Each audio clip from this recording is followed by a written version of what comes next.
భూమిని మాధవ్ని ఒకటి చేయండి. అమ్మా, ఏం చెప్పకుండా వెళ్ళిపోతున్నావేంటి? ఏం చెప్పాలి ప్రసాదు? తను వేరే సంబంధాలు చూస్తున్నాడని చెప్తుంది కదా. అమ్మా, నీకన్నా నాకు ఏది ఎక్కువ కాదు. జరిగిందంతా మర్చిపోయి వెళ్ళి ఒకసారి రాఘవతో మాట్లాడొస్తాను. ఎందుకు వెళ్ళాలి?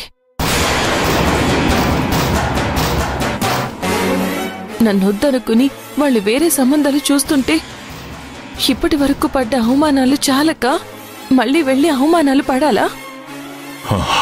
తప్పే ఉందమ్మా. ఆడపిల్ల తల్లిదండ్రులు ఒక అడుగు వెనక్కి వేయడంలో తప్పు లేదు కదా.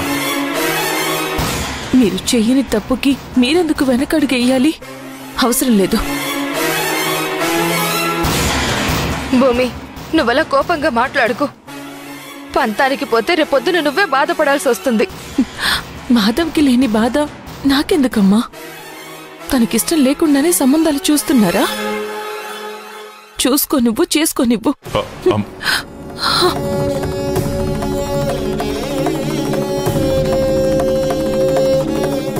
ఏంటండి ఇది?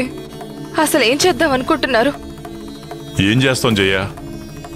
భూమి కూడా వద్దన్నట్టే మాట్లాడుతుంది కదా. మగపిల్లాడు నాన్న నాకిది కావాలి అని అడుగుతాడు, కానీ ఆడపిల్ల నాన్న నాకు కావాల్సింది తెస్తాడు అని ఎదురు చూస్తుంది.